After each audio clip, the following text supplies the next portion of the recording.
জয় কৃষ্ণ কালী মায়ের জয়, জয় সোনা মায়ের জয়, জয় মঙ্গলা মায়ের জয়। মন প্রাণ ভরে একবার সবাই জয় কৃষ্ণ কালী মায়ের জয় বলো। জয় কৃষ্ণ কালী মায়ের জয়। তো বন্ধুরা, তোমরা সবাই কেমন আছো বলো? আমি ভালো আছি, আশা করি তোমরা সবাই খুব ভালো আছো। মায়ের আশীর্বাদে সবাই সুস্থ থাকো, ভালো থাকো এই কামনাই করি।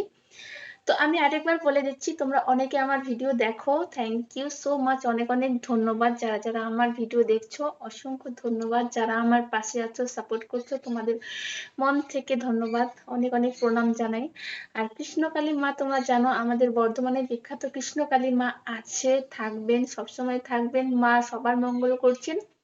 যারা কৃষ্ণকালী মায়ের মন্দিরে আসতে পারছেন না, তারা ঘরে বসে শুধু নাম জপ করো, জয় কৃষ্ণকালী মায়ের জয়। সারাদিন মনে মনে নাম জপ করো, কিংবা ঘরে মন্দিরে ঠাকুরের সামনে বসে হাত জোড় করে 108 বার জয় কৃষ্ণকালী মায়ের জয়, শুধুমাত্র এই নাম জপটি করো।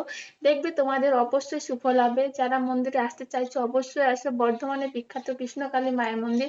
বর্ধমান স্টেশনে যে কোনো টোটোওয়ালাকে বললে আমাদের কৃষ্ণকালী মায়ের মন্দিরে তোমাদের নিয়ে যাবে।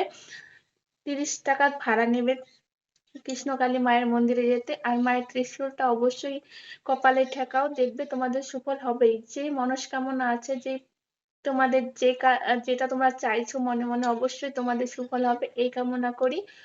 জয় কৃষ্ণকালী মায়ের জয়। তোমরা মন প্রাণ ভরে ডাকো, দেখবে তোমাদের অবশ্যই সুফল হবে। জয় কৃষ্ণকালী মায়ের জয়।